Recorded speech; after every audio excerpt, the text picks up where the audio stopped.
SHMACKEMAGOB, everybody. It's time for my top 10 favorite Rush albums. Now, I'm a big Rush fan, but not of every era. I pretty much is from the first album, Grace Under Pressure. Kind of lost me there. Got back in with Counterparts. I like Test for Echo. Snakes and Ladders was okay. Vapor Trails. The first track's awesome. The rest is eh. And the last one I really liked a lot. A Clockwork Angels. So at number 10, I had a hard time. It was hard to leave this one off because I really do love Grace Under Pressure, but it was between that and the last one. I love them both a lot. If you put a gun to my head, I'll say this one, but really, I just want to put them in. So tied for number 10 are these two. What a look. Alright, that's number 10. Really, this is number 10. But Jesus, I got to give a shout out to Grace Under Pressure. I really do like that album. Alright, at number 9. Their third album. Well, no, second album, I'm sorry.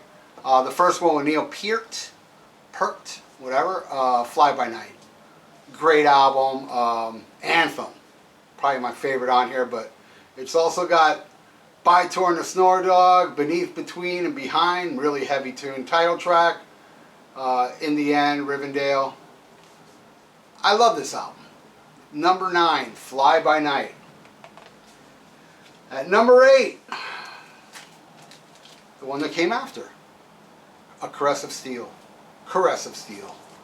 Favorite track on here is probably Necromancer, that long epic track, but man, Bastille Day.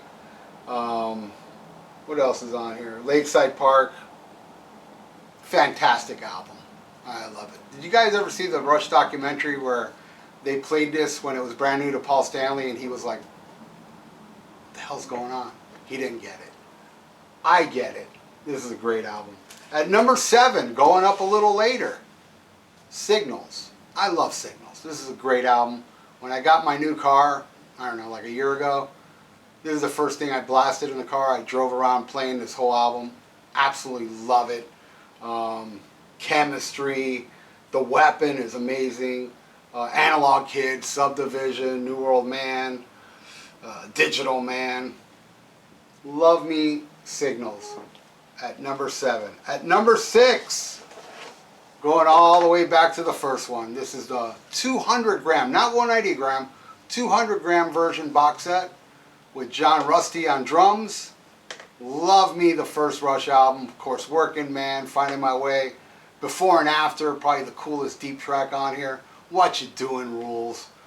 Take a Friend, Here Again. Love me the first Rush album. Alright, so that's 10, 9, 8, 7, 6. At number 5, I'm waiting for them to release the deluxe edition. I used to have it on vinyl. I don't know what had happened to it, but I have it on CD. Probably their most popular album. And the very first time I saw Rush was on this tour. Moving Pictures. Favorite track is probably Vital Signs, but Witch Hunt is amazing. Red Barchetta, YYZ, Limelight. Not the biggest fan of Tom Sawyer and Camera's Eye. Those are the only 2 songs that I'm kind of about, but the rest I absolutely love. Alright, so now we're down to the top 4. At number 4, and I was just listening to this yesterday. I absolutely love this. This is them at their most proggiest. Hemispheres. What a record, man. Circumstances, The Trees, Cygnus X1 Book 2 takes up all side 1. And of course the amazing La Villa Strangiato instrumental. Good stuff. Number 4, Hemispheres. At number 3, it was tough picking this one over Hemispheres. I was kind of like Clockwork Angels and Grace Under Pressure. I had the same problem with this, but I said, no, you know what? This is number 3. Permanent Waves. 1980. Came this close to seeing that tour. Saxon opening it. I believe Wheels of Steel tour. Or Strong Arm of the Law. I know both those albums came out that year, so I'm not sure which album they were supporting. But man, I'll never get sick of Spirit of the Radio. I think it's a genius song. Of course, Free Will, Jacob's Ladder. Jeez, what a great song. Entre Nos, the French word. I don't know if the different strings, natural science. Every single song's a winner. Absolutely love Permanent Waves. All right, down to the last two. And boy, they are both amazing records. At number 2, A Farewell to Kings. God. Favorite track on here is Cygnus X1, Book 1, right? It's just Cygnus X1. They called it Book 2 on Hemispheres. But, you know, is the album that came after this, so it's a continuation of this 10-minute and 27-second song that's just the ultimate, like, these two right here, the ultimate headphone albums from Rush. And the title track, Xanadu, you know? As much as I love Xanadu, the Exit Stage Left version I even like more. I am going to make a video talking about Exit Stage Left, how amazing that album is to me. Closer to the Heart, Cinderella Man, Madrigal. Rock and Metal Combat Podcast, we reviewed this album, so check it out if you want to dig like the greatest podcast known to man. Farewell to King, Rush, at number 1. And you know what? I know a lot of people, you ain't fooling me. A lot of you people will say this ain't your favorite, but I know it is. I'm not saying all of you, but most of you that say, no, my favorite album is this and that. When, you know, deep down inside, this is your favorite Rush album. I'm not talking about all of you, but some of you, pickle whistlers, know this is the best one. I ain't going to be that one of those people. I can't deny the greatness of 2112. What an album. Side 1, perfect. You know, kind of a dark story. I mean, correct me if I'm wrong. I know this was based on a novel of Fountain of something. I forgot. I have the documentary, so I know. But it's a story about, you know, in the future, 2112.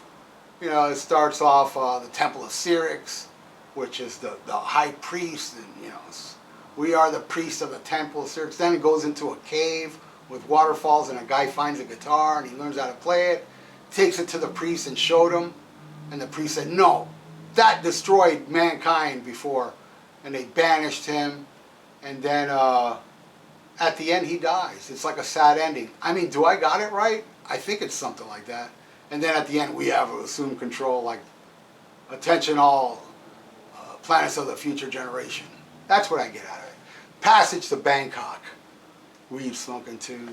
I love Twilight Zone, Lessons, Tears, Something for Nothing. The best Rush album. And the album that saved their career. Because after Caress of Steel, the record company was like, you know what, guys? You guys got to be more like Bad Company. No more of this prog shit. We're only going to give you one more chance. Or Ray Daniels, their manager, I believe, convinced the record company, just give them one more chance. With the record company thinking, okay, maybe they're going to make a Bad Company record. And they thought, you know what, fuck it. If we're going out in flames. Let's do a fucking album like we want to do. And that's what they did, and it paid off, because this is what kept them on the label, because this caught the attention of a lot of people. And I know why, because it rules. But there you go. I mean, I love Counterparts, you know, the albums that I didn't make it, Counterparts. I like Driven on Test for Echo, such a great song. And One Small Victory off Vapor Trails. Snakes and Ladders was okay. But these are my top 10. I can care less about Power Windows or the one with the little bubbles. Sorry, I know a lot of you like Presto. Did nothing for me. These are my favorite Rush albums. Anyway, hey, put your favorite under, what are your top 10 favorite Rush albums? I'd like to know. So thanks for watching, everybody. And if you like what you see, please subscribe to my channel and click the little bell on the side. And be a subscriber. It'd be awesome. I'd appreciate it. SHMACKEMAGOB. This video has been brought to you by Miami Metal Merchant. For your metal needs at competitive prices, visit MiamiMetalMerchant.com. Tell them Dr. Fuck sent you.